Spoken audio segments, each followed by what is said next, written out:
Hello students, इयत्ता 12वी अर्थशास्त्र या विषयाच्या अभ्याससत्रामध्ये मी धन्वे GH शारदाबाई पवार महिला महाविद्यालय शारदानगर बारामती आपले सर्वांचे सहर्ष स्वागत करीत आहे.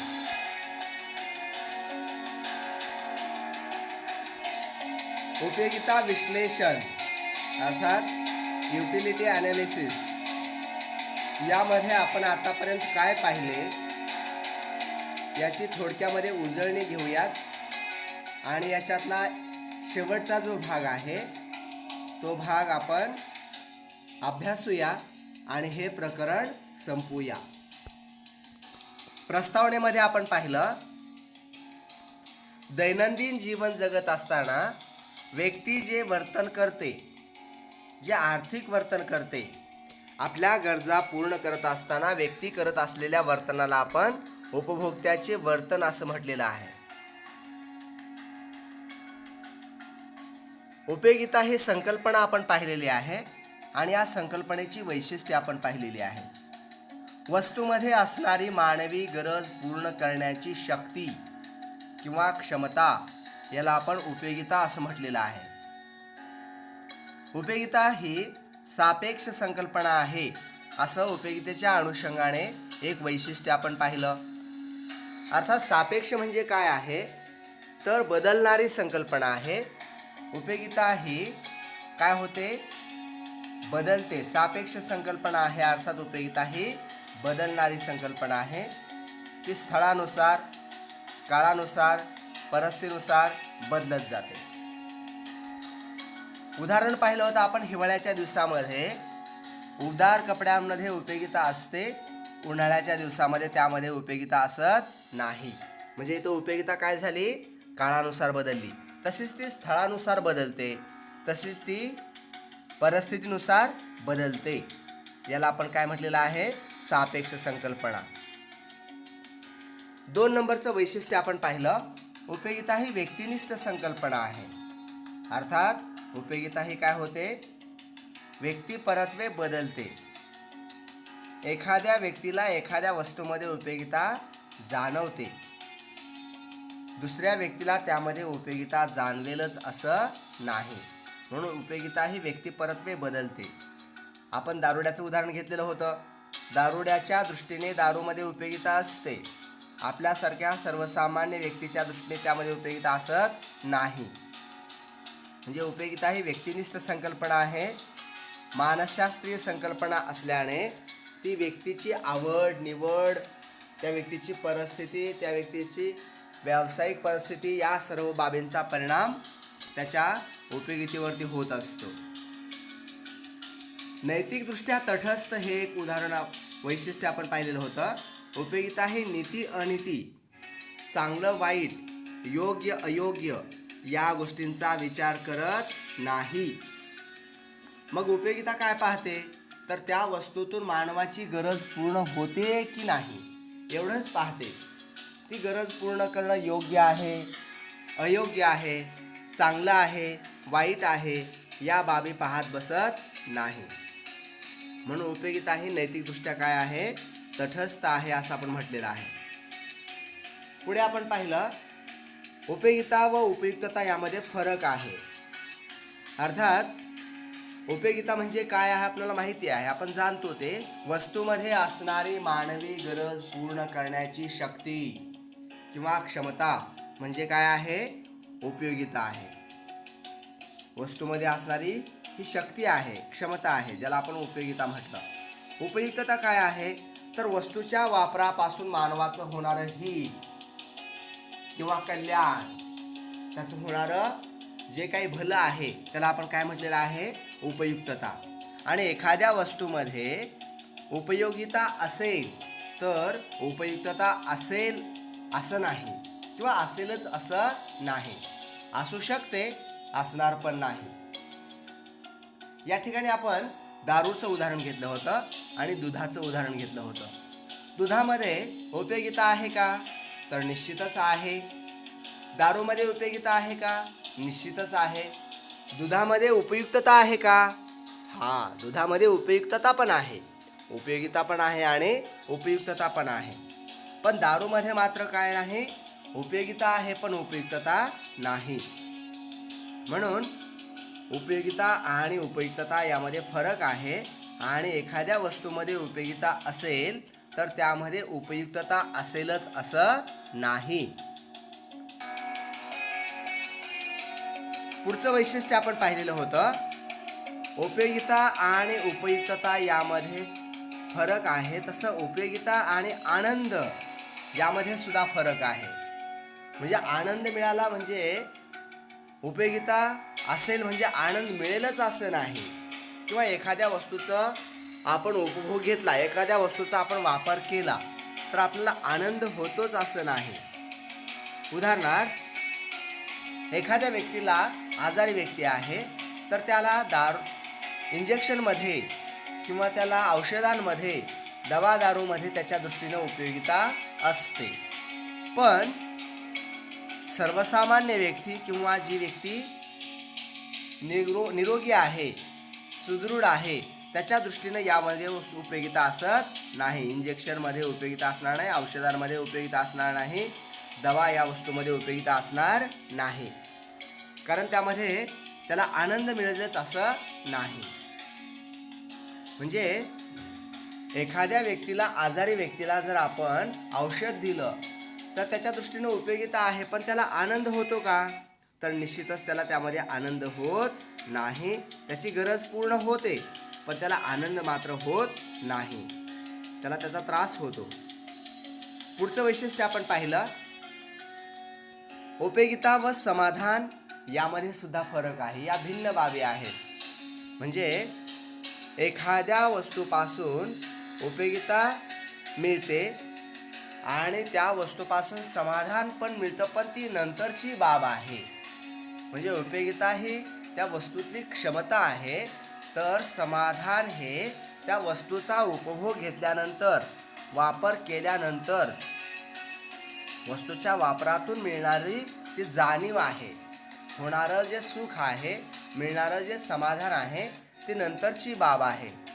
म्हणजे वस्तूमध्ये असणारी क्षमता म्हणजे उपयोगिता आहे, तर वस्तूच्या वापराने मिळणारं सुख, होणारी जाणीव जी आहे त्याला आपण समाधान असं म्हटलेलं आहे.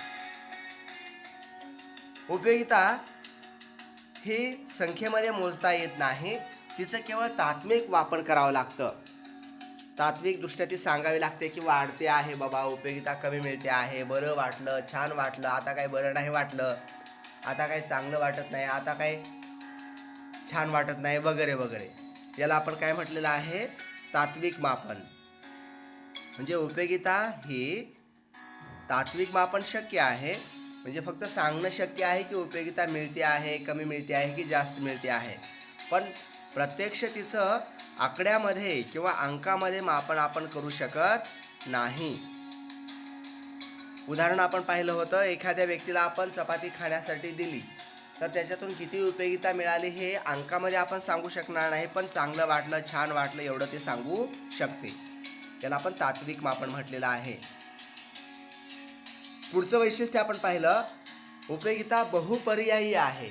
अर्थात एकाच वेळेला एकाच वस्तूचा वापर अनेक व्यक्ती करू शकतात.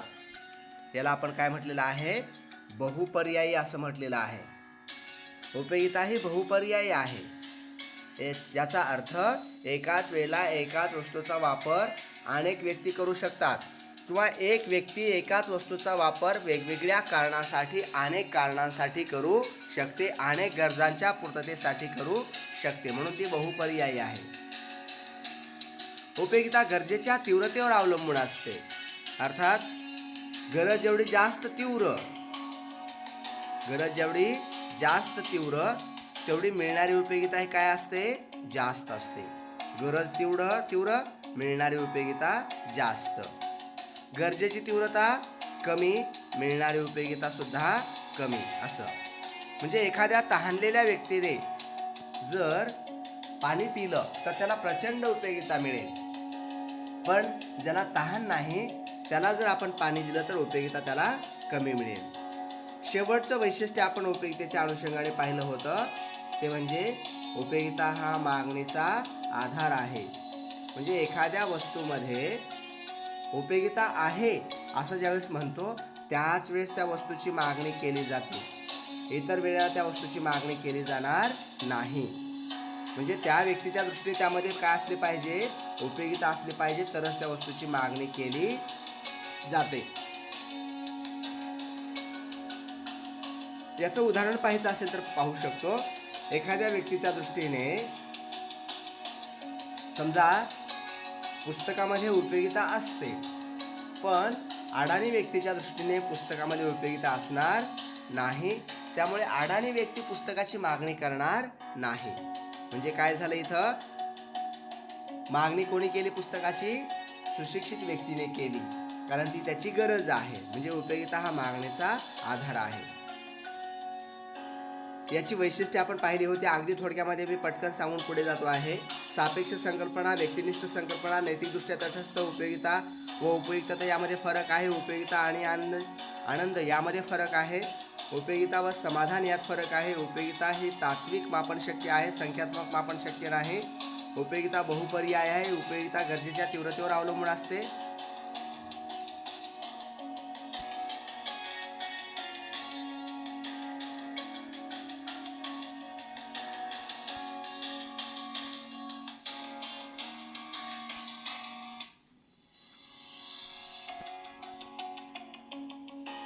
आणि उपयोगिता मागणीचा आधार आहे.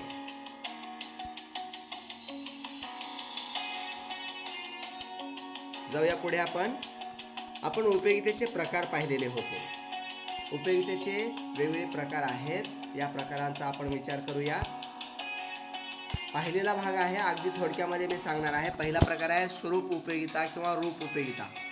एखाद्या वस्तूच्या आकारामध्ये, संरचनेमध्ये बदल केल्याने, वस्तूच्या आकारामध्ये, रूपामध्ये, स्वरूपामध्ये बदल केल्यामुळे त्या वस्तूतील उपयोगिता वाढत असेल तर त्याला आपण काय म्हणू शकतो, रूप उपयोगिता म्हणतो. लाकडाच्या ओंडक्याचं आणि टेबलाचं उदाहरण आपण घेतलं होतं. तसं मातीच्या मडक्याचं पण आपण उदाहरण घेऊ शकतो. अनेक उदाहरणं आपण इथं घेऊ शकतो. स्थर उपयोगिता आपण पाहिलेलं आहे. एखाद्या वस्तूचं ठिकाण बदललं तर त्यातील उपयोगिता कशी वाढत जाते ते आपण पाहिलं. जंगलातील फळे, कंदमुळे शहरात आणल्यानंतर, समुद्रातील मासे शहरात आणल्यानंतर कशी उपयोगिता वाढते हे आपण पाहिलं होतं. त्याला आपण स्थल उपयोगिता म्हटलेलं होतं. सेवा उपयोगिता, वेगवेगळ्या सेवा आपल्याला पुरवल्या जातात. या सेवांमध्ये कशी उपयोगिता आपल्याला वेगवेगळ्या वेळेला जाणवते ते आपण पाहिलेलं आहे. आजारी व्यक्तीच्या दृष्टीने डॉक्टरच्या सेवेमध्ये उपयोगिता असते वगैरे आपण उदाहरणं पाहिलेली आहेत. विद्यार्थ्यांच्या दृष्टीने शिक्षकांच्या सेवेमध्ये उपयोगिता असते वगैरे आपण पाहिलेला आहे. ज्ञान उपयोगिता हा उपयोगितेचा एक प्रकार आपण पाहिलेला होता. अर्थात एखाद्या वस्तूचं ज्ञान प्राप्त केल्याने त्या वस्तूतील उपयोगिता काय होते, वाढत जाते. याला आपण ज्ञान उपयोगिता म्हटलेलं होतं. संगणकाचं उदाहरण आपण घेतलेलं होतं. संगणक हाताळण्याचं ज्ञान आत्मसात केल्यानंतर त्याच्यामध्ये उपयोगिता जाणवते हे आपण पाहिलेलं होतं. किंवा तबला, हार्मोनियम हे जे संगीत वाद्य आहेत की नाही, हे आपल्याला काय सर्वसामान्य किंवा सगळ्याच व्यक्तींना वाजवता येतील असं नाही. त्याचं कौशल्य आत्मसात केलं तर त्यातील उपयोगिता मात्र काय होते, वाढत जाते. याला आपण काय म्हटलेलं होतं, ज्ञान उपयोगिता.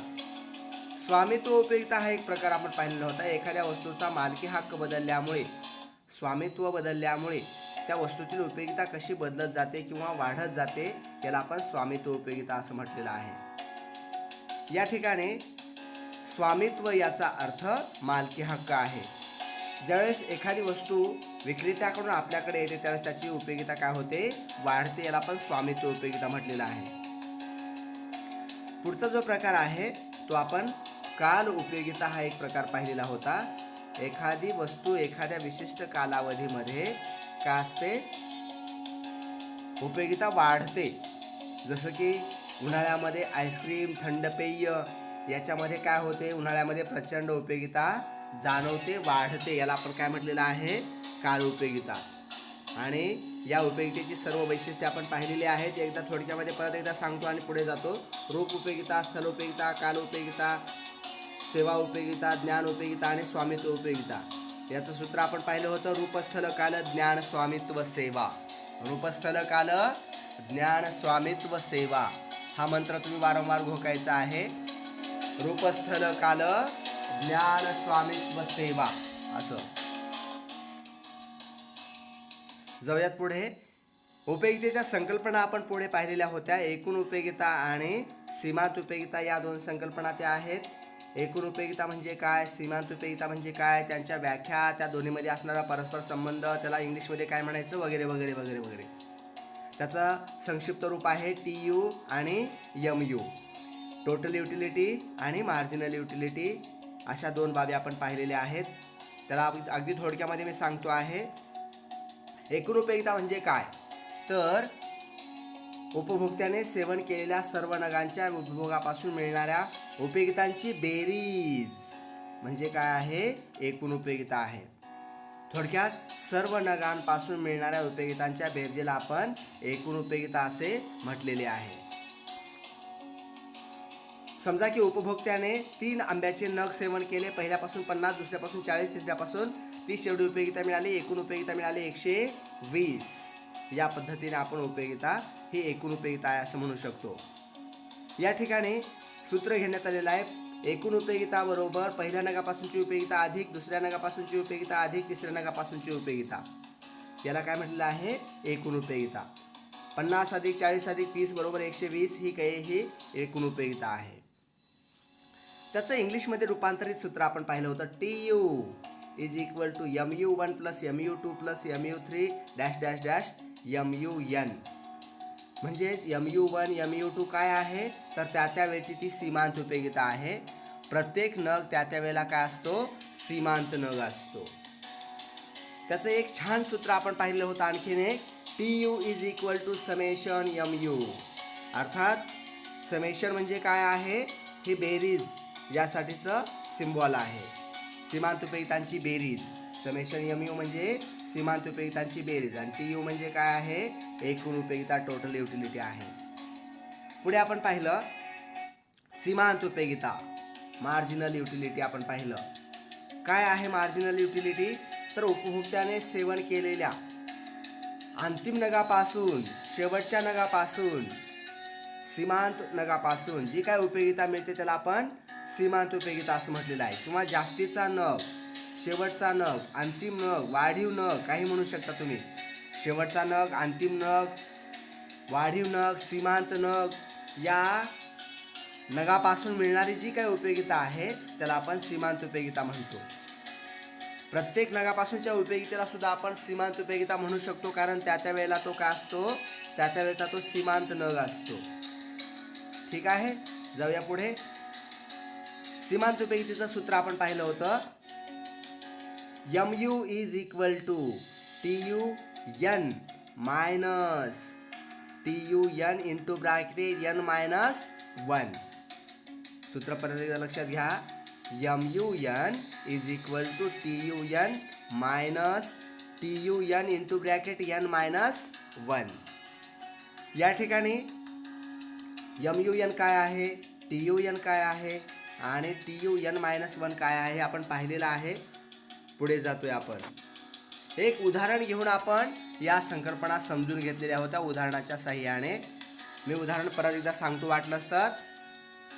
या ठिकाणी MUN is equal to TUN minus TUN minus 1.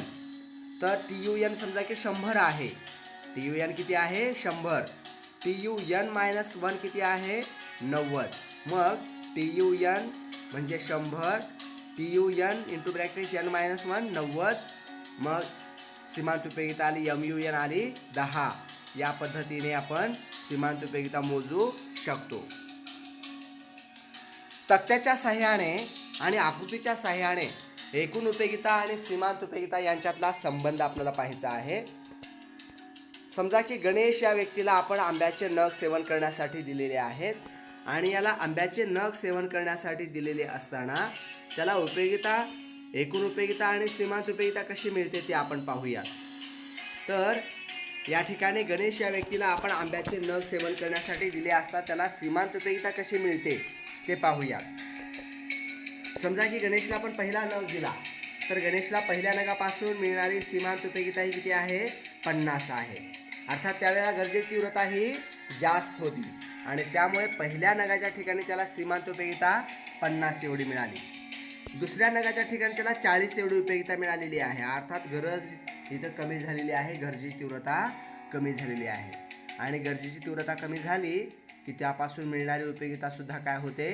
कमी होते. आणि गरजेची तीव्रता वाढली, गरजेची तीव्रता अधिक असेल तर मिळणारी उपयोगिता सुद्धा काय असते? अधिक असते.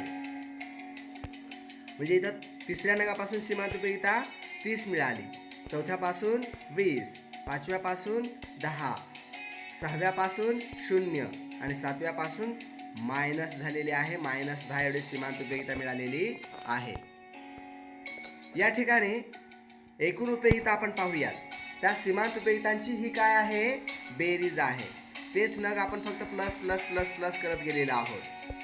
तर पहिल्यापासून किती मिळाली एकूण उपयोगिता? 50. दुसऱ्यापासून किती मिळाली? 90. तिसऱ्यापासून आता ही 90 कशी मिळाली हे पुढच्या चार्टमध्ये आपल्याला कळेल. पुढच्या तक्त्यामध्ये आपण पाहूयात.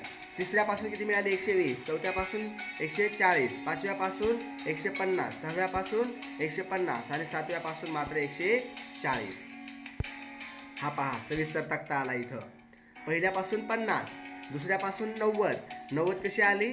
पहिल्याची 50 आणि दुसऱ्याची 40, एकूण उपयोगिता आली 90. तिसऱ्यापासून किती मिळाली? तिसऱ्यापासून मिळाली 120. 120 कशी आली? पहिल्यापासूनचे 50, दुसऱ्यापासूनचे 40, तिसऱ्यापासूनचे 30, एकूण उपयोगिता आली 120. चौथ्यापासून किती मिळाली? 140. पहिल्यापासूनचे 50, दुसऱ्यापासूनची 40, तिसऱ्यापासूनची 30 आणि चौथ्यापासूनची 20, एकूण उपयोगिता मिळाली 140. पाचव्यापासूनची 150, सहाव्यापासूनची पण 150, कारण इथं सीमांत उपयोगिता काय झालेली आहे? 0 झालेली आहे आणि त्यामुळे एकूण उपयोगिता 150 एवढी आली. सहाव्यापासून मात्र 140 झालेली आहे, कारण सीमांत उपयोगिता ही मायनस झालेली आहे. ते 150 मधून 10 मायनस आपण केले, एकूण उपयोगिता झाली आता 140. या पद्धतीने तक्त्याच्या सहाय्याने एकूण उपयोगिता आणि सीमांत उपयोगिता यांच्यातला परस्पर संबंध आपण समजून घेतलेला आहे. अतिशय वेगाने मी सांगतो आहे, कारण आपल्याला पुढे जायचं आहे. आजचा भाग आपल्याला संपवायचा आहे. तर आपण एकूण उपयोगिता आणि सीमांत उपयोगिता आकृतीच्या सहाय्याने हा सहसंबंध आपल्याला पाहायचा आहे. आपण पाहिलेला आहे, पण तरीसुद्धा मी परत एकदा रिव्हिजन स्वरूपात सांगतो. पहिल्या नगाच्या ठिकाणी सीमांत उपयोगिता एकूण उपयोगिता दोन्ही समान असतात इथं. दुसऱ्या नगापासून सीमांत उपयोगिता वाढत जाते, एकूण उपयोगिता घटत्या दराने वाढत जाते. ज्यावेळेला सीमांत उपयोगिता 0 असते त्यावेळेला एकूण उपयोगिता सर्वाधिक असते. याला आपण तृप्ती बिंदू असं म्हटलेलं होतं. काय म्हटलेलं याला आपण? तृप्ती बिंदू किंवा पूर्ण समाधानाचा बिंदू असं म्हटलेलं आहे. त्यानंतर OX अक्षावर काय घेतलेलं आहे, OY अक्षावर काय घेतलेलं आहे, हे आकृतीचं विश्लेषण आपल्याला करायला लागतं. त्यांच्यातला परस्पर संबंध आपल्याला सांगावा लागतो. सुरुवातीला दोन्ही उपयोगिता समान असतात. TU = MU. दुसऱ्या नगापासून सीमांत उपयोगिता घटत जाते, एकूण उपयोगिता घटत्या दराने वाढत जाते. जेव्हा सीमांत उपयोगिता 0 असते तेव्हा एकूण उपयोगिता सर्वाधिक असते, त्याला आपण तृप्ती बिंदू असं म्हटलेलं आहे, वगैरे वगैरे आपल्याला सगळं सांगायला लागतं. त्यानंतर या तृप्ती बिंदूनंतर जर आणखी नग आपण सेवन केले तर त्यामध्ये सीमांत उपयोगितेमध्ये कुठलीही भर पडणार नाही. सीमांत उपयोगिता तर काय होते? ऋणच होते, पण एकूण उपयोगिता सुद्धा घटायला लागते. हे आपण पाहिलेलं आहे. पुढे जाऊयात. अगदी थोडक्यामध्ये ते शॉर्टमध्ये हे सांगितलेलं आहे. याची जर तुलना विचारलीच तुम्हाला तर तुलनेसाठी हे मुद्दे लक्षात ठेवायचे आहेत. व्याख्या सांगायच्या, उदाहरण सांगायचं. उदाहरण याचा अर्थ ते तक्ता आकृती द्यायची आहे आणि त्याच्या सहाय्याने हे संकल्पना स्पष्ट करायची आहे. घटत्या सीमांत उपयोगितेचा सिद्धांत आपण पाहिलेला होता. अगदी थोडक्यामध्ये मी सांगणार आहे. घटत्या सीमांत उपयोगिता सिद्धांताची मूळ संकल्पना गॉसेन या अर्थशास्त्रज्ञाची आहे. पण वासेन जरी यांनी ही संकल्पना मांडलेली असली तरी त्याचं श्रेय मात्र डॉक्टर मार्शल, अल्फ्रेड मार्शल यांना जातं, कारण मार्शल यांनी त्या संकल्पनेचा खऱ्या अर्थाने विस्तार केलेला आहे. खऱ्या अर्थाने ही संकल्पना त्यांनी समजून सांगितलेली आहे. Doctor Marshall 1890 principles of economics नावाचा ग्रंथ लिहिला, अर्थशास्त्राची मूलतत्वे, आणि त्यामध्ये ही संकल्पना त्यांनी मांडलेली आहे. काय म्हणतात मार्शल या सिद्धांताच्या विधानामध्ये किंवा या सिद्धांताची व्याख्या करत असताना मार्शल यांनी काय म्हटलेलं आहे पहा. इतर परिस्थिती स्थिर असताना व्यक्तीजवळ असलेल्या एखाद्या वस्तूच्या साठ्यात वाढ होत गेल्यास त्यापासून मिळणारी उपयोगिता ही कमी कमी होत जाते, घटत जाते. अर्थात एखाद्या व्यक्तीला एखाद्या विशिष्ट वस्तूचे एकापाठोपाठ एक या क्रमाने अनेक नग आपण जर सेवन करण्यासाठी दिले तर प्रत्येक वाढीव नगापासून मिळणारी उपयोगिता ही काय होते, कमी कमी मिळत जाते. एखाद्या व्यक्तीला एखाद्या विशिष्ट वस्तूचे एकापाठोपाठ एक या क्रमाने अनेक नग सेवन करण्यासाठी दिले असता प्रत्येक वाढीव नगापासून मिळणारी उपयोगिता ही कमी कमी मिळत जाते, घटत घटत जाते. मानवी गरजा या तृप्तिक्षम आहेत आणि तृप्तिक्षम असल्यामुळे त्या गरजा आपल्याला पूर्ण करता येतात. आणि गरजेची तीव्रता जेवढी जास्त तेवढी त्या वस्तूपासून मिळणारी उपयोगिता ही जास्त असते. गरजेची तीव्रता कमी कमी व्हायला लागली की मिळणारी उपयोगिता सुद्धा काय होते, कमी कमी होत जाते. ही एक मानसशास्त्रीय संकल्पना आहे, वगैरे वगैरे आपण सगळं पाहिलेलं आहे. जाऊया पुढे आपण. तक्त्याच्या सहाय्याने हा सिद्धांत आपण पाहिला होता. पहिल्या नगापासून 35, दुसऱ्यापासून 30 उपयोगिता मिळाली, तिसऱ्यापासून 25, चौथ्यापासून 20 वगैरे वगैरे. म्हणजे उपयोगिता कशी नगाचे सेवन आपण वाढवत जातो तसतशी उपयोगिता कशी कमी कमी होत जाते आपण हे पाहिलेलं आहे. आकृतीच्या सहाय्याने आपण हे पाहिलेलं होतं. अशीच तुम्ही आकृती काढायची आहे. समजा इथं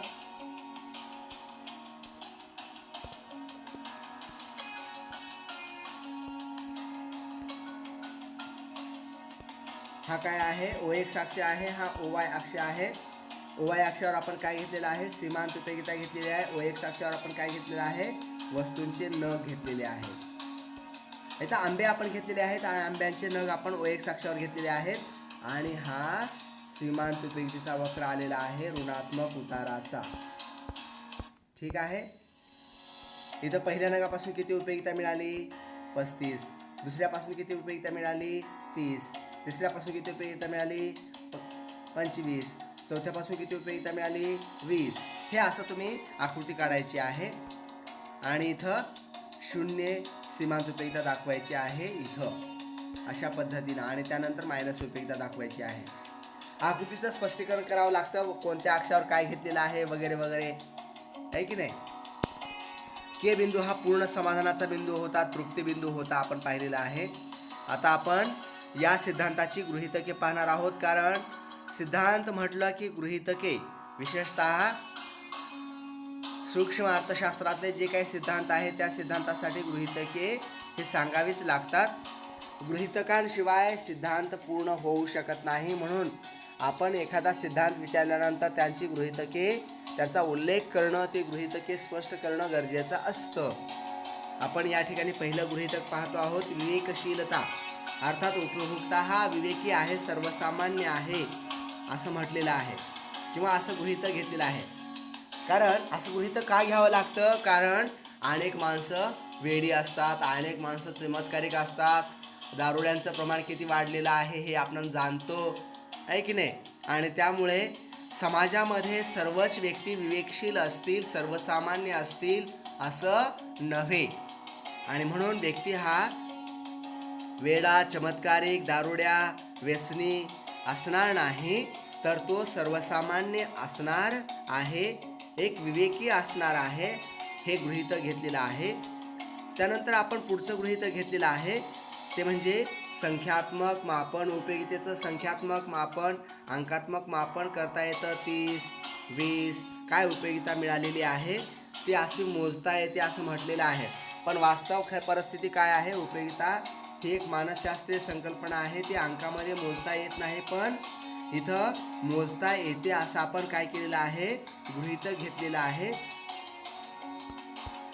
प्रत्येक नगापासून उपयोगिता किती मिळते हे आपण या ठिकाणी काय केलेलं आहे, सांगितलेलं आहे, किंवा तसा आपण प्रयत्न केलेला आहे. उपयोगिता मोजता येते असं डॉक्टर अल्फ्रेड मार्शल यांनी मांडलेलं आहे. पुढच्या गृहीतकाकडे आपण जातो आहोत. एकजिन्सीपणा. वस्तू ही अनेक दृष्टीने रंग, रूप, आकार, वजन, आवरण, चव या सर्व दृष्टीने काय आहे, वस्तू एक समान आहे, एकसारखी आहे असं आपण म्हटलेलं आहे, किंवा सारखे नग आहेत असं म्हटलेलं आहे. वास्तवात तसे नसतात, पण आपल्याला तसं गृहीत धरायचं आहे हा सिद्धांत खरा ठरण्यासाठी. जर असं गृहीत नाही धरलं, वस्तूमध्ये फरक झाला, चवीमध्ये, रंगामध्ये, आकारामध्ये बदल झाला की उपयोगिता काय होणार आहे, बदलणार आहे. म्हणून तसं आपल्याला गृहीतक घ्यायचं आहे एकजिन्सीपणा. उपभोगामध्ये सातत्य आहे, अर्थात एखाद्या वस्तूचे जेवढे नग आपण घेणार आहोत त्यामध्ये खंड पडता कामा नये. समजा 5 नग आपण घेणार आहोत, तर पहिला नग, दुसरा नग, तिसरा नग, चौथा नग, 5वा नग आपल्याला सतत घ्यावे लागतील. सकाळ, दुपार, संध्याकाळ असं गोळी घेतल्यासारखं करायचं नाही. तसं जर केलं तर उपयोगिता कमी होण्याऐवजी काय होऊ शकते, वाढू शकते. त्यानंतर योग्य आकारमान. वस्तूचा आकारमान कसा आहे, योग्य आहे. अत्यंत लहान किंवा अत्यंत मोठी वस्तू आपण घेणार नाही. तिळासारखी वस्तू आपण लहान घेणार नाही, किंवा कलिंगडासारखी मोठी वस्तू आपण घेणार नाही. तर अत्यंत योग्य आकाराची वस्तू आपण घेणार आहोत, अत्यंत मोठी किंवा लहान वस्तू घेणार नाही. स्थिरता हे गृहीतक घेतलेलं आहे, अर्थात उपभोक्त्याच्या संदर्भाने त्याचं उत्पन्न, त्याची आवड निवड, त्याची सवय, त्याची पसंती, त्याचा प्राधान्यक्रम या गोष्टी काय आहेत, स्थिर आहेत असं आपण मांडलेलं आहे. सर्व वस्तू विभाज्य आहेत असं आपण मांडलेलं आहे, किंवा तसं गृहीतक घेतलेलं आहे. सर्व वस्तू विभाज्य असतात, त्याचं विभाजन करता येतं, लहान भाग त्याचे करता येतात असं आपण म्हटलेलं आहे, असं गृहीतक घेतलेलं आहे. आणि सगळ्यात शेवटचं गृहीतक आपण घेतलेलं आहे, व्यक्ती एकच गरज पूर्ण करते किंवा त्या वस्तूतून फक्त एकच गरज पूर्ण करण्यासाठी त्या वस्तूचा वापर करते. आपण याला एकच गरज असं म्हटलेलं आहे, पण वास्तवात व्यक्ती एका वेळेला अनेक गरजा पूर्ण करत असते. ही गृहीतके आपण पर्यंत पाहूयात. विवेकशीलता, संख्यात्मक मापन, एकजिन्सीपणा, उपभोगातील सातत्य, त्यानंतर योग्य आकारमान, स्थिरता, विभाज्यता आणि एकच गरज. घटत्या सीमांत उपयोगिता सिद्धांताचे अपवाद आपल्याला पाहायचे आहे. म्हणजे अपवाद याचा अर्थ कोणत्या गोष्टीबाबत हा सिद्धांत खरा ठरत नाही, याला आपण काय म्हणतो, अपवाद म्हणतो. कुठल्या कुठल्या गोष्टींना हा सिद्धांत लागू पडत नाही. अपवादाच्या अनुषंगाने एक गोष्ट अतिशय महत्त्वाची आहे, ती आपण या ठिकाणी पाहूयात, की जरी या सिद्धांताला टीकाकारांनी काही अपवाद सांगितले असले तरी सुद्धा खऱ्या अर्थाने या सिद्धांताला एकही अपवाद नाही. कारण टीकाकारांनी अपवाद सांगत असताना कुठल्या ना कुठल्या गृहीतकाकडे दुर्लक्ष केलेलं आहे, कुठल्या ना कुठल्या अपवादाचं त्यांनी, कुठल्या ना कुठल्या गृहीतकाचं त्यांनी काय केलेलं आहे, उल्लंघन केलेलं आहे. आणि त्यामुळे या सिद्धांताला एकही अपवाद नाही असं आपण म्हणू शकतो. तर पहिला अपवाद जो सांगितलेला आहे तो आहे छंद. म्हणजे छंदाच्या बाबत हा नियम लागू पडत नाही असं टीकाकारांना वाटतं.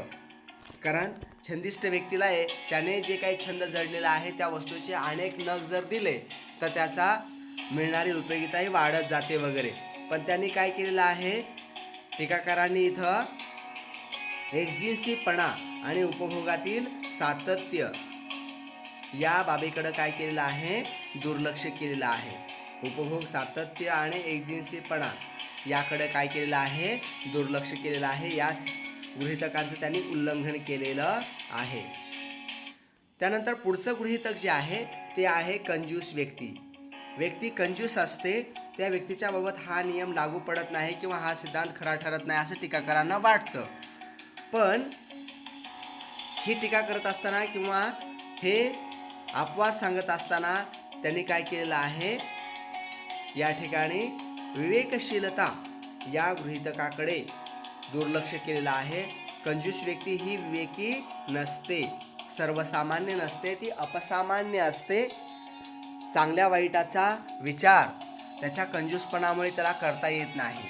म्हणून कंजूस व्यक्ती हा अपवाद सुद्धा काही योग्य नाही किंवा त्यामध्ये तथ्य नाही, सत्यता त्यामध्ये नाही. व्यसन हा एक अपवाद टीकाकारांनी इथं सांगितलेला आहे. व्यसनी व्यक्तीच्या बाबत हा नियम लागू पडत नाही असं टीकाकारांना वाटतं, कारण त्याला प्रत्येक नगापासून, प्रत्येक ग्लासपासून, दारुडा असेल तर प्रत्येक ग्लासपासून त्याची उपयोगिता वाढते असं त्यांना वाटतं. पण खरी परिस्थिती काय आहे? खरी परिस्थिती अशी आहे की डॉक्टर मार्शल यांनी काय केलेलं आहे? मार्शल यांनी व्यक्ती ही विवेकी असायला पाहिजे असं गृहीत घेतलेलं आहे. व्यक्ती सर्वसामान्य असायला पाहिजे. पण दारुडी व्यक्ती सर्वसामान्य असते का? कारण त्याला आपण कुठे लोळतो आहोत, काय करतो आहोत याचं भान नसतं. म्हणून व्यसन हा सुद्धा अपवाद होऊ शकत नाही. सत्तेच्या बाबत हा नियम लागू पडत नाही, कारण व्यक्तीला सत्ता किती जरी मिळत गेली तर त्याला उपयोगिता वाढतच जाते असं म्हटलेलं आहे. पण हे काय सत्य नाही, कारण एखाद्या व्यक्तीला जरी सत्तेमध्ये उपयोगिता जाणवत असली तरी सुद्धा डॉक्टर मार्शल यांनी असं सांगितलेलं आहे की सत्तेची लालसा असणारी व्यक्ती ही काय असत नाही? विवेकशील असत नाही. सत्तेसाठी हव्यास असणारी व्यक्ती, सत्तेसाठी लालसा असणारी व्यक्ती, सत्तेचा फार असा जो हव्यास आहे ती धरणारी व्यक्ती ही काही सर्वसामान्य असत नाही. ती एक अपसामान्य व्यक्ती असते, अविवेकी व्यक्ती असते. ती हव्यास धरणारी व्यक्ती ही अविवेकी असते आणि त्यामुळे सत्ता हे सुद्धा अपवाद होऊ शकत नाही. पैशाची सीमांत उपयोगिता कमी होत नाही आणि त्यामुळे पैसा हा एक अपवाद आहे असं टीकाकारांना वाटतं. पण खरी परिस्थिती काय आहे की पैशाची सीमांत उपयोगिता शून्य होत नसली तरी सुद्धा ती कमी मात्र होते. कारण श्रीमंतासाठी पैशाची सीमांत उपयोगिता हे काय असते? कमी असते. पैशाचं श्रीमंताला असणारं महत्त्व कमी असतं. हे महत्त्व कमी झालं म्हणजेच त्याची सीमांत उपयोगिता काय झालेली आहे? कमी झालेली आहे. आणि गरिबाची सीमांत उपयोगिता काय असते? जास्त असते. गरिबाला असणारं पैशाचं महत्त्व हे जास्त असतं आणि त्यामुळे गरिबाच्या दृष्टीने सीमांत उपयोगिता ही जास्त असते. या सिद्धांताच्या आपण आता टीका किंवा मर्यादा पाहतो आहोत, त्यामध्ये असणारे दोष आपण पाहतो आहोत. या सिद्धांतावर टीकाकारांनी टीका केलेली आहे, त्याच्या मर्यादा सांगून दिलेल्या आहेत, त्याच्यामध्ये असणारे दोष त्यांनी स्पष्ट केलेले आहेत. हे दोष किंवा टीका किंवा मर्यादा आपण पाहतो आहोत. पहिली मर्यादा किंवा पहिली टीका, पहिला दोष आपण पाहूयात. अवास्तव गृहीतके. या सिद्धांतासाठी घेण्यात आलेली गृहीतके ही कशी आहेत? अवास्तव आहेत. कशी आहेत? अवास्तव. अवास्तव याचा अर्थ वास्तव परिस्थिती तशी नसते पण तसं मानलेलं आहे. या ठिकाणी कोणती गृहीतके अवास्तव आहेत? तर विवेकी उपभोक्ता, संख्यात्मक मापन, एकजिन्सी वस्तू है ना, ही सर्व किंवा विभाज्यता, ही सर्व गृहीतके ही अवास्तव आहेत असं त्यांनी मानलेलं आहे. टीकाकारांना असं म्हणायचं आहे की या सिद्धांतासाठी डॉक्टर मार्शल यांनी गृहीतके जी घेतलेली आहेत ती अवास्तव आहेत. त्याला थोडा तरी वास्तवाचा आधार असायला हवा होता. हा एक दोष त्याने दाखवून दिलेला आहे टीकाकारांनी. टीकाकारांनी दुसरा एक दोष दाखवून दिला की या उपयोगितेमध्ये संख्यात्मक मापन जे आपण केलेलं आहे, पहिल्या नगापासून 30, दुसऱ्यापासून 25, तिसऱ्यापासून 20 वगैरे वगैरे, असं उपयोगितेचं संख्यात्मक मापन करता येत नाही. उपयोगिता ही अंकामध्ये मोजता येत नाही. उपयोगिता ही एक मानसशास्त्रीय संकल्पना आहे. ती डोळ्यांना दिसत नाही किंवा तिला आपण स्पर्श करू शकत नाही. ही एक टीका सांगितलेली आहे किंवा मर्यादा सांगितलेली आहे. तो दोष सांगितलेला आहे. पुढचा दोष सांगितलेला आहे तो अविभाज्य वस्तू. वस्तूंचं विभाजन करता येतं आहे ना, असं आपण मानलेलं आहे, असं गृहीतक घेतलेलं आहे. पण गाडी, फ्रीज, TV, मोबाईल, संगणक, लॅपटॉप या वस्तूंचं विभाजन करता येतं का? या वस्तू आपण विभागून घेऊ शकत नाही. ही या सिद्धांताची एक मर्यादा आहे. पैशाची सीमांत उपयोगिता स्थिर मानलेली आहे, पण व्यवहारामध्ये पैशाची सीमांत उपयोगिता ही स्थिर असत नाही, कारण उपयोगिता बदलू शकते. समजा एखादी श्रीमंत व्यक्ती असेल तर त्याची सीमांत उपयोगिता पैशाची काय असेल? कमी झाली असेल. पण तो व्यक्ती अचानकपणे गरीब झाला. आता काय झालं? त्याच्या दृष्टीने सीमांत उपयोगिता वाढली. आणखी एक गमतीशीर उदाहरण आपण इथं पाहू शकतो बरं का. समजा एखादी व्यक्ती आहे, ती बाजारात गेलेली आहे आणि त्याच्याकडे समजा की एक 10,000 रुपये आहेत. त्या व्यक्ती बाजारात गेल्यानंतर 10,000 रुपये आहेत अशा आविर्भावामध्ये तो वागत असतो, बाजारामध्ये तो वर्तन करीत असतो. पण समजा त्या व्यक्तीचे 10,000 रुपये हरवले, तर आता त्या व्यक्तीचं 10 रुपयाचा असणारं महत्त्व काय होणार आहे, अचानकपणे वाढणार आहे.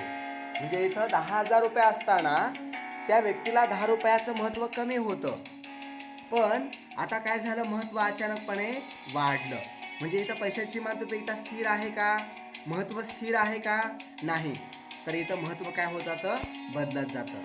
म्हणून सिद्धांताच्या टीकाकारांनी या सिद्धांतावर टीका करतेवेळी पैशाची मालमत्ता जी स्थिर मानलेली आहे या बाबीवरती टीका केलेली आहे. हा दोष त्यांनी दाखवून दिलेला आहे. जाऊयात पुढे आपण.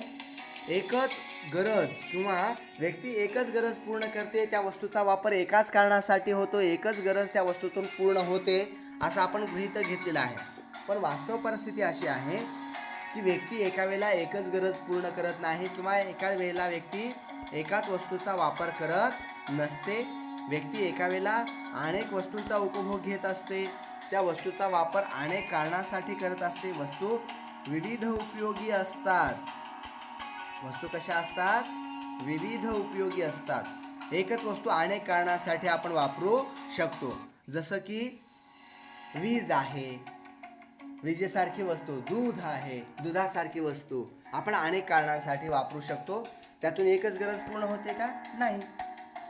या ठिकाणी टीका आपण अगदी थोडक्यामध्ये पाहूयात. अवास्तव गृहीतके, संख्यात्मक मापन, अविभाज्य वस्तू, पैशाची सीमांतुपेगिता स्थिर आणि एकच गरज, ह्या सर्व टीका किंवा हे सर्व काय आहेत, दोष या ठिकाणी आपण पाहिलेले आहेत या सिद्धांताचे. आणि आपण या सिद्धांताच्या पुढच्या भागाकडे पाहूयात. या सिद्धांताचं महत्त्व सुद्धा आपण पाहिलेलं आहे, पण अगदी थोडक्यामध्ये मी महत्त्व सांगून पुढे जाणार आहे. या सिद्धांताच्या शेवटच्या भागाकडे आपण पाहिलेलं आहे या सिद्धांताचे महत्त्व किंवा उपयोग. पहिलं महत्त्व आहे उपभोक्त्यांसाठी. उपभोक्त्यांना हा सिद्धांत कसा उपयुक्त आहे, महत्त्वाचा आहे. उपभोक्त्याच्या दृष्टीने या सिद्धांताचं काय महत्त्व आहे हे आपण पाहिलेलं आहे. तर उपभोक्त्याच्या दृष्टीने समाधान महत्तम करण्यासाठी मर्यादित साधनांच्या माध्यमातून उपभोक्त्याकडे साधने म्हणजे काय, तर 3 प्रकारची साधने व्यक्तीकडे असतात, पैसा, वेळ आणि शक्ती. आणि ही तिन्ही साधने कशी आहेत, तिन्ही साधने ही मर्यादित आहेत. या मर्यादित साधनांच्या माध्यमातून त्याला काय करायचं आहे, महत्तम समाधान प्राप्त करायचं आहे. हे महत्तम समाधान प्राप्त करण्याच्या दृष्टीने हा सिद्धांत जो आहे त्याला उपयुक्त आहे उपभोक्त्यांना. सरकारसाठी किंवा शासनाला हा सिद्धांत उपयुक्त आहे असं आपण म्हटलेलं आहे. शासनाला कशासाठी, तर धोरणांच्या आखणीसाठी, धोरणे ठरवण्यासाठी, योजना ठरवण्यासाठी, योजनांच्या आखणीमध्ये घटत्या सीमातुपेतीचा सिद्धांत सरकारला उपयुक्त आहे. उदाहरण जर पाहायचं असेल तर सरकारला कर विषयक धोरण ठरवत असताना सरकार प्रगतशील कर आकारणी करतं. आता प्रगतशील कर आकारणी म्हणजे काय, तर गरिबावरती कमी कर लावतं, कारण गरिबाची पैशाची सीमांतुपेगिता ही जास्त असते. गरिबाला असणारं पैशाचं महत्त्व म्हणजेच त्याची सीमांतुपेगिता ही जास्त असते. आणि श्रीमंतावर जास्त कर लावतं, कारण श्रीमंताची सीमांतुपेगिता ही कमी असते. श्रीमंताचं असणारं पैशाचं महत्त्व हे जास्ती असतं. आणि म्हणून शासन काय करतं, श्रीमंतावरती जास्ती कर लावतं आणि गरिबावरती कमी कर लावतं. याला आपण काय म्हटलेलं आहे, प्रगतशील कर आकारणी असं म्हटलेलं आहे. त्यानंतर म्हणजे प्रगतशील कर आकारणीसाठी किंवा वेगवेगळ्या धोरणांच्या आखणीसाठी सरकारला घटत्या सीमांतुपेतीचा सिद्धांत उपयुक्त आहे. पुढे जातोय आपण. मूल्याचा विरोधाभास स्पष्ट होण्यासाठी आपल्याला हा सिद्धांत उपयुक्त आहे. मूल्य विरोधाभास. वस्तूमध्ये 2 प्रकारची मूल्ये असतात. वस्तूमध्ये 2 प्रकारची मूल्ये असतात, उपयोगिता मूल्य आणि विनिमय मूल्य. उपयोगिता मूल्य म्हणजे काय आहे, वस्तूच्या मध्ये असणारी जी उपयोगिता आहे, वस्तू कोणती गरज पूर्ण करते, याला आपण काय म्हटलेलं आहे, उपयोगिता मूल्य म्हटलेलं आहे. आणि विनिमय मूल्य काय आहे, तर त्या वस्तूला आपण जी किंमत मोजतो त्याला आपण विनिमय मूल्य असं म्हटलेलं आहे. तर या दोन्हीतला फरक स्पष्ट होण्यासाठी उपयोगिता मूल्य आणि विनिमय मूल्य हा मूल्याचा विरोधाभास स्पष्ट होण्यासाठी हा सिद्धांत आपल्याला उपयुक्त आहे. पाहूयात कसा उपयुक्त आहे ते. सोने किंवा आपण सुरुवातीचं उदाहरण घेऊया. हवा, पाणी, सूर्यप्रकाश यांचं मानवी जीवनामध्ये असणारं महत्त्व, त्याची उपयोगिता काय आहे? प्रचंड आहे. याचं उपयोगिता मूल्य कसं आहे? प्रचंड आहे. पण याचं विनिमय मूल्य मात्र काय आहे? अतिशय नगण्य किंवा शून्य किंवा कमी आहे. किंवा हवेसारख्या वस्तूला तर आपण मूल्य मोजतो का? पैसे मोजतो का हवेसाठी? तर अजिबात नाही. सूर्यप्रकाशासाठी पैसे मोजतो का? तर नाही. या निसर्गाकडून विपुल प्रमाणात मिळालेल्या वस्तू आहेत, याला आपण काय करत नाही? मूल्य मोजत नाही. हे हवा, सूर्यप्रकाश या वस्तू ज्या आहेत याला उपयोगिता मूल्य प्रचंड आहे, पण विनिमय मूल्य शून्य आहे. आता याच्या उलट पाहूया. याचा विरोधाभास पहा कसा आहे. विरुद्ध बाब पहा कशी आहे. विरोधाभास बघा. सोने, चांदी, हिरा, प्लॅटिनम या वस्तूंचं जीवनातील उपयोगिता मूल्य काय आहे? अतिशय कमी आहे. खाऊ शकतो का हिरे? या ठिकाणी याचं उपयोगिता मूल्य कसं आहे? कमी. पण विनिमय मूल्य मात्र काय आहे? प्रचंड आहे, जास्ती आहे. करोडो रुपयामध्ये मूल्य मोजतो या वस्तूसाठी आपण, पण मानवी जीवनामध्ये याचं महत्त्व, उपयोगिता फार कमी आहे. हा मूल्याचा विरोधाभास जो आहे, तो विरोधाभास स्पष्ट कशातून होतो? तर हा घटत्या सीमांत उपयोगिता सिद्धांताच्या माध्यमातून हा विरोधाभास स्पष्ट होतो. म्हणून या ठिकाणी घटत्या सीमांत उपयोगिता सिद्धांत हा मूल्याचा विरोधाभास स्पष्ट होण्यासाठी उपयुक्त आहे. मागणीचा आधार आहे. घटत्या सीमांत उपयोगिता सिद्धांत हा मागणीचा काय आहे? आधार आहे, असं आपण म्हटलेलं आहे. कसा मागणीचा आधार आहे? पाहूया आपण. एखाद्या वस्तूमध्ये उपयोगिता असेल तरच त्या वस्तूची आपण मागणी करतो. शेतकरी आहे, त्याच्याकडे ट्रॅक्टर आहे, तो ट्रॅक्टरच्या टायरची मागणी करेल. टायर त्याचा खराब झाला ना ट्रॅक्टरचा, त्याच्या दृष्टीने, शेतकऱ्याच्या दृष्टीने ट्रॅक्टरच्या टायरमध्ये उपयोगिता आहे. प्राध्यापक व्यक्ती ट्रॅक्टरच्या टायरची मागणी करेल काय? नाही करणार ना. याला आपण काय म्हटलेलं आहे? मागणीचा आधार म्हटलेला आहे. म्हणजे कोण कोणत्या वस्तूची मागणी करते हा मागणीचा काय असतो? आधार असतो. म्हणजे उपयोगिता हा काय आहे? मागणीचा आधार आहे. वस्तूमध्ये उपयोगिता असल्याशिवाय त्या वस्तूची मागणी केली जाणार नाही. याला आपण मागणीचा आधार म्हटलेला आहे. हे आपल्याला या ठिकाणी स्पष्ट होतं. आता शेवटचा भाग आपण पाहतो आहोत. हे आपल्याला पाहायचं राहिलेलं आहे. हे शेवटचं, या प्रकरणातला हा शेवटचा उपघटक आहे, तो आपण पाहूयात. आणि हे प्रकरण इथं संपलेलं आहे असं आपण घोषित करूयात, असं आपण डिक्लेअर करूयात. जाऊया पुढे. या ठिकाणी आपण जे पाहतो आहोत ते सीमांत उपयोगिता आणि किंमत. पहा काय म्हणतो आहे मी? सीमांत उपयोगिता आणि किंमत यांच्यातला संबंध आपल्याला पाहायचा आहे. तर या ठिकाणी पाहूयात आपण. घटत्या सीमांत उपयोगिता सिद्धांत हा मागणी नियमाचा आधार आहे असं आपण ज्यावेळेस म्हणतो, त्यावेळेला सीमांत उपयोगिता आणि किंमत यांच्यामध्ये असणारा जो काही परस्पर संबंध आहे ते आपल्याला जाणून घेणं, तो समजून घेणं, त्याविषयी विश्लेषण करणं ही गरजेची बाब ठरते. पाहूया आपण काय आहे तो. आपण जे या ठिकाणी उदाहरण घेतलेलं होतं, समजा की गणेश ही व्यक्ती आपण घेतलेली होती. सुरुवातीपासून आपण गणेशलाच घेतो आहोत. गणेश या उपभोक्त्याला आपण आंब्याचे नग सेवन करण्यासाठी दिलेले होते वगैरे. तर आता गणेश या व्यक्तीने आंबा या वस्तूची मागणी करतो किंवा केलेली आहे, आणि तो आंब्याची मागणी करतो म्हणजे खरेदी करतो. तर आंब्याची बाजारातून तो खरेदी करत असताना 50 रुपयाला एक नग, किती? 50 रुपयाला एक नग याप्रमाणे आंब्याची तो खरेदी करतो आहे. मग त्याची सीमांत उपयोगिता जी आहे, समजा पहिला नग जर त्याने खरेदी केला तर त्या पहिल्या नगापासून जी काही त्याला सीमांत उपयोगिता मिळणार आहे ती सीमांत उपयोगिता, एक सीमांत उपयोगिता बरोबर 10 रुपये आपण मानूयात. आंब्याची किंमत किती मानलेली आहे आपण? एका आंब्याची किंमत 50 रुपये मानलेली आहे. या गोष्टी अतिशय महत्त्वाच्या आहेत, समजून घ्या. त्याशिवाय ही संकल्पना आपल्याला कळणार नाही, तो सहसंबंध आपल्याला कळणार नाही. आंब्याच्या एका नगाची, एक आंबा घेतला तर किती रुपये मोजावे लागणार आहेत? 50 रुपये. आणि आंब्याच्या नगापासून जी काही सीमांत उपयोगिता आपल्याला मिळणार आहे ती सीमांत उपयोगिता जी काही मिळेल त्या सीमांत उपयोगितेच्या प्रत्येक सीमांत उपयोगितेचं जे मूल्य आहे ते आपल्याला 10 रुपयाबरोबर मानायचं आहे. 10 रुपये आपण समजून घ्यायचं आहे. म्हणजे समजा उदाहरण आपण घेऊया, काळजीपूर्वक ऐका, की या ठिकाणी आंब्याच्या एका नगापासून समजा की त्या उपभोक्त्याला 4 एवढी सीमांत उपयोगिता मिळालेली आहे. आंब्याच्या एका नगापासून किती उपयोगिता मिळाली? 4.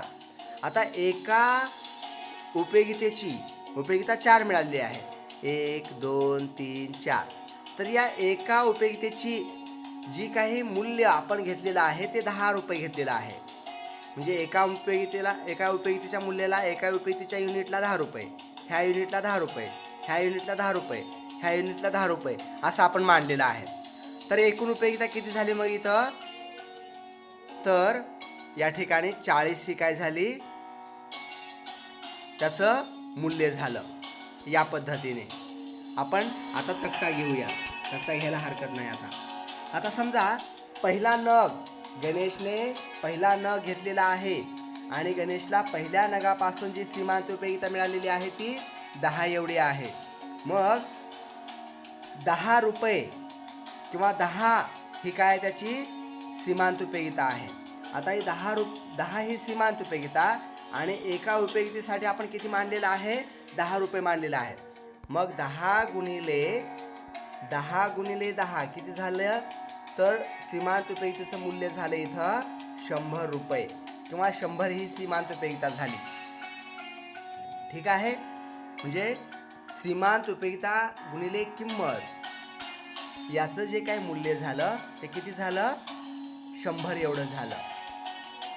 या ठिकाणी आंब्याची किंमत किती आहे? 50 रुपये. आता सीमांत उपयोगिता किंवा त्याचं समाधान आणि किंमत यांची तुलना करूया.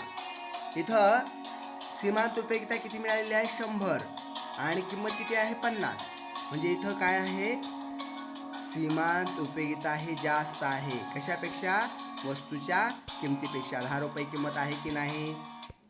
10 रुपये या किमतीपेक्षा 100 ही सीमांत उपयोगिता काय आहे? जास्ती आहे. ही कशी आलेली आहे कळलं का? सीमांत उपयोगिता किती मिळाली होती त्याला? 10. आणि एका सीमांत उपयोगितेच्या युनिटचं पैशातील मूल्य किती आहे? 10 आहे.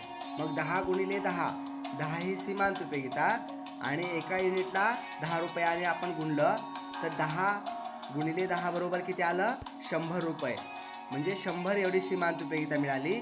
100 सीमांत उपयोगिता ही 50 रुपयापेक्षा जास्ती आहे. म्हणून या ठिकाणी काय झालेलं आहे? उपभोक्ता पहिला नग खरेदी करतो.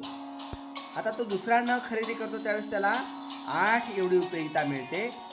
8 ही जी उपयोगिता आहे, 8 ही उपयोगिता आणि 10, 8 गुणिले 10 रुपये याचा आपण गुणाकार केला तर 80 एवढी सीमांत उपयोगिता होते. आणि 80 ही सीमांत उपयोगिता काय आहे? 50पेक्षा जास्ती आहे. आता पुढे जाऊयात आपण. तिसरा नग उपभोक्त्याने, गणेशने तिसरा आंब्याचा नग घेतला किंवा सेवन केला तर त्याला 7 सीमांत उपयोगिता मिळते. 7 गुणिले 10 रुपये बरोबर 70 एवढी सीमांत उपयोगिता झाली. आणि 70 हे 50पेक्षा काय आहे? जास्ती आहे.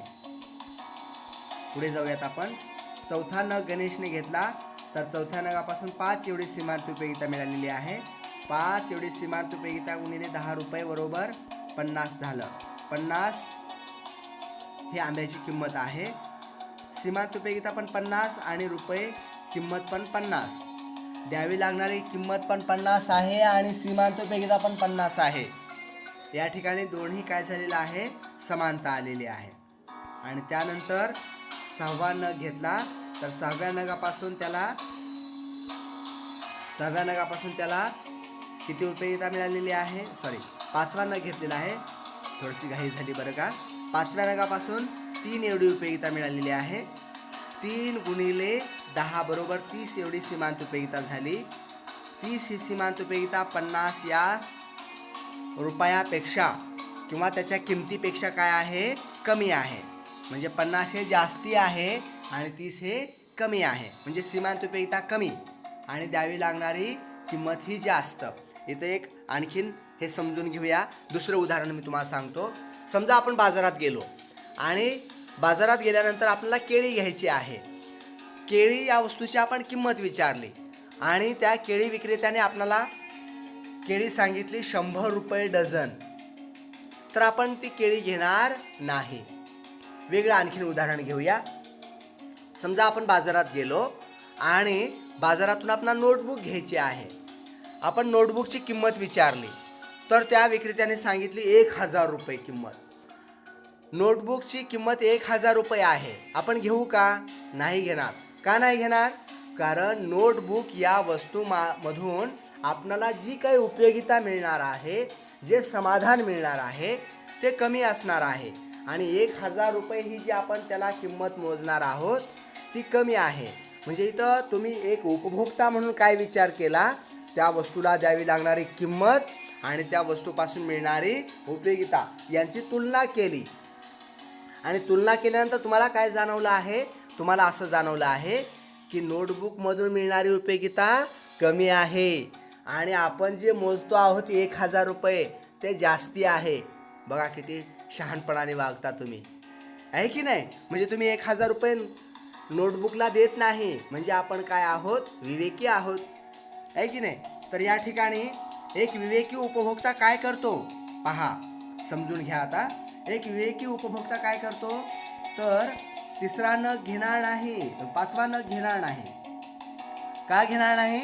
कारण 5व्या नगापासून मिळणारी सीमांत उपयोगिता कमी आहे आणि द्यावी लागणारी किंमत मात्र जास्त आहे.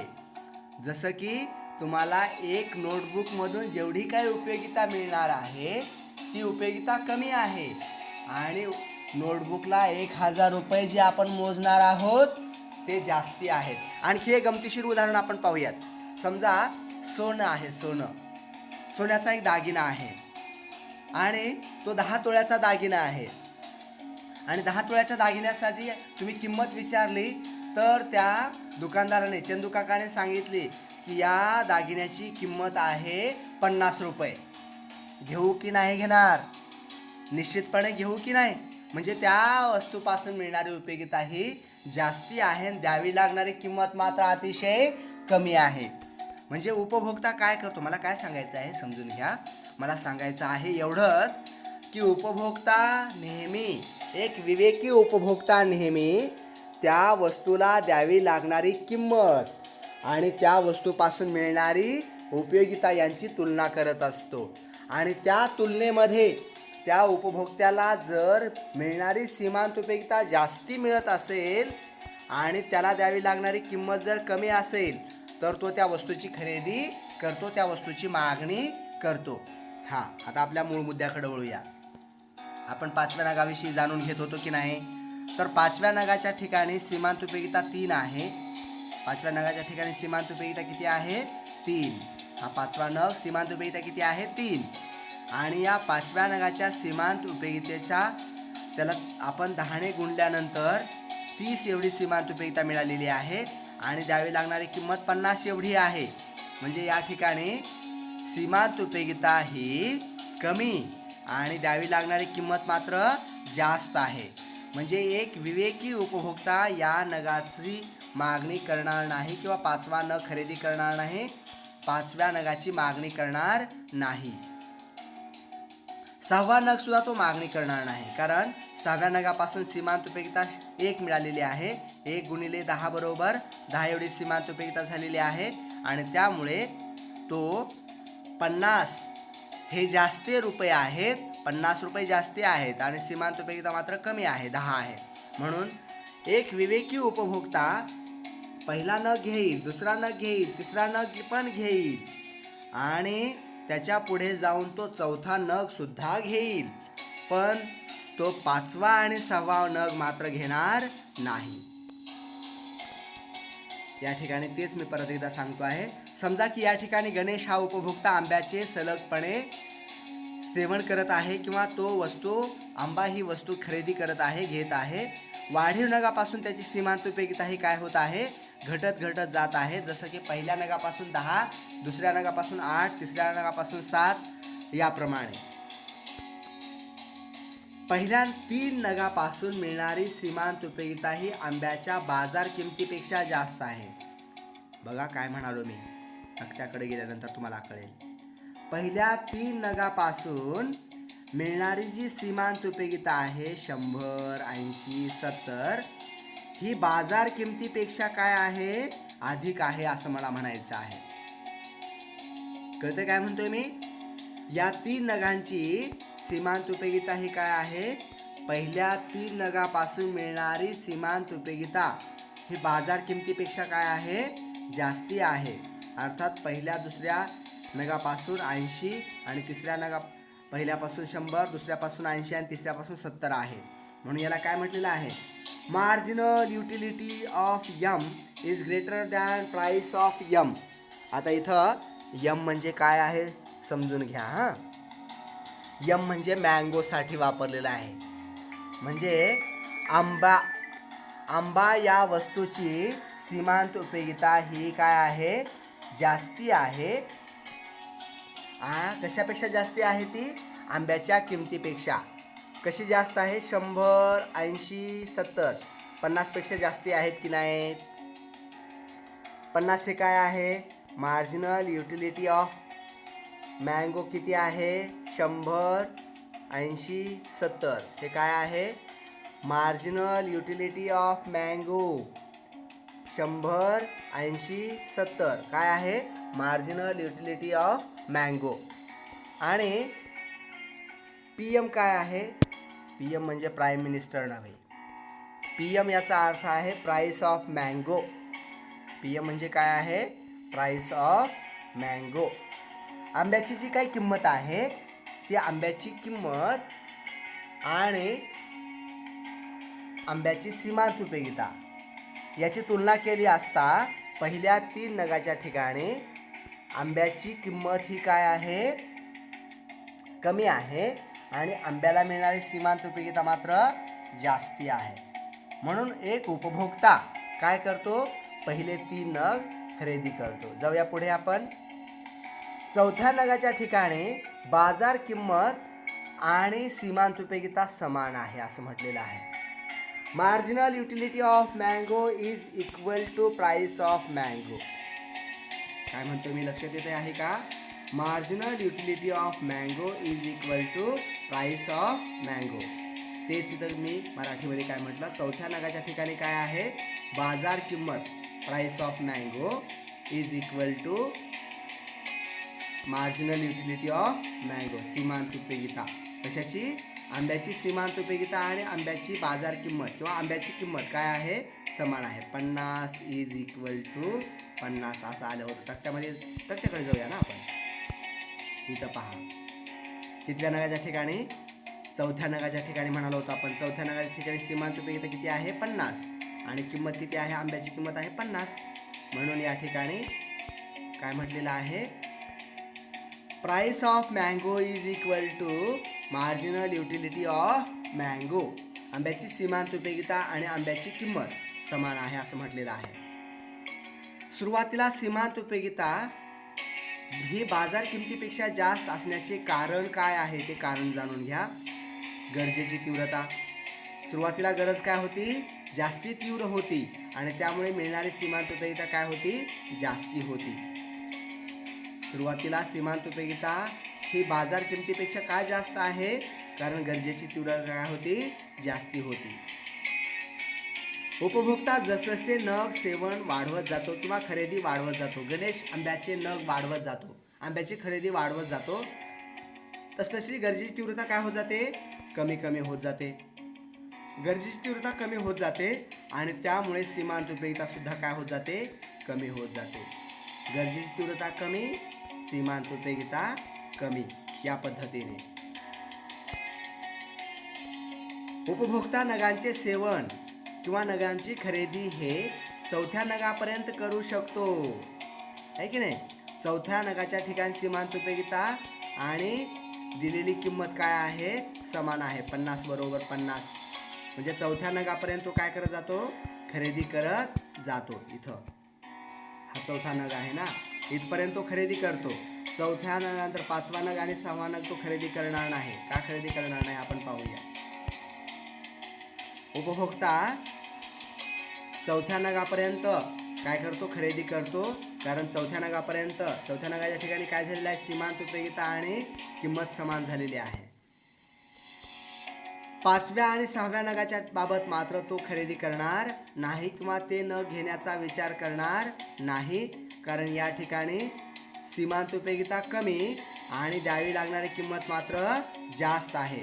म्हणजे चौथ्या नगानंतर उपभोक्ता आपली खरेदी काय करतो, थांबवतो. गणेश चौथा नग घेईल, पाचवा आणि सहावा नग घेणार नाही. कारण पाचव्या नगाच्या ठिकाणी काय झालेलं आहे, मार्जिनल युटिलिटी ही कमी झालेली आहे.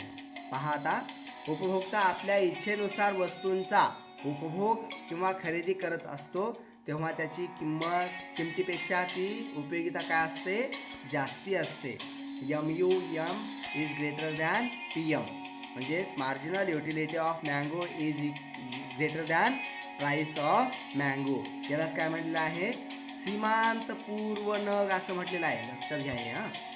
याला काय म्हटलेलं आहे, सीमांत पूर्व नग असं म्हटलेलं आहे. हा जो तक्ता आपण पाहिला, या तक्त्यामध्ये सीमांत पूर्व नग कोणते आहेत पहा. हा एक सीमांत पूर्व नग आहे, हा सीमांत पूर्व नग आहे आणि हा सीमांत पूर्व नग आहे. मग चौथा नग काय आहे पाहूया आपण.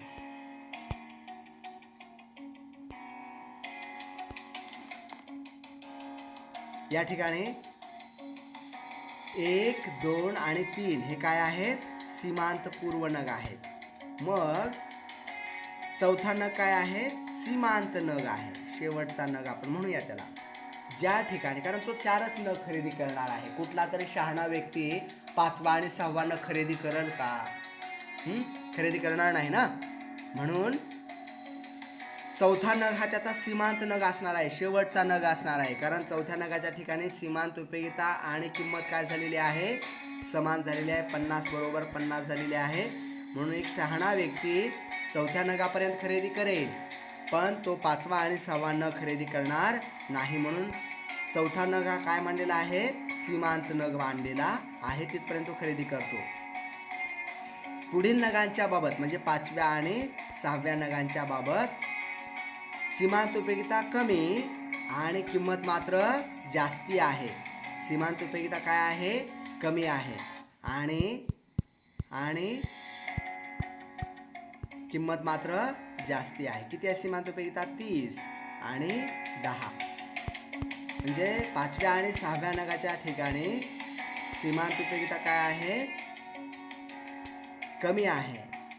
सीमांत उपयोगिता कमी आणि म्हणजे 30 आणि 10 आहे ना. सीमांत उपयोगिता पाचव्या आणि सहाव्याच्या ठिकाणी सीमांत उपयोगिता काय आहे, कमी, 30 आणि 10 आहे.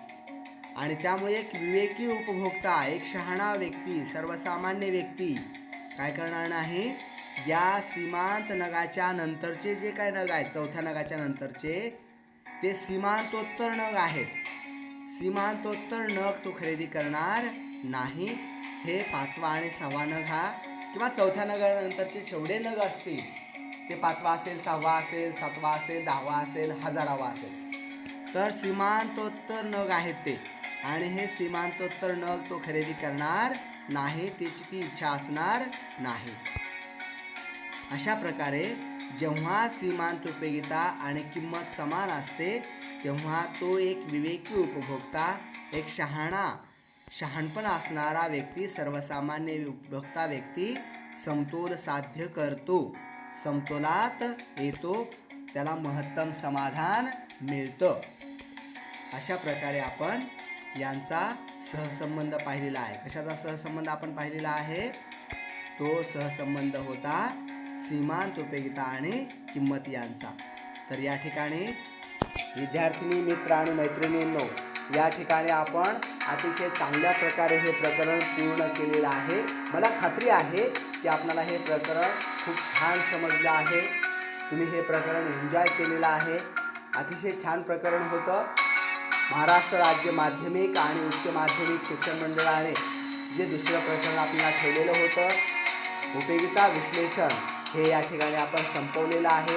मला खात्री आहे तुम्ही हे प्रकरण निश्चितपणे एन्जॉय केलेलं असेल. कुठला भाग समजलेला नसेल तर आपण यावरती चर्चा करणार आहोत, मीटिंग घेणार आहोत. मीटिंगमध्ये यावर आपण सविस्तर बाबीवरती चर्चा करूया.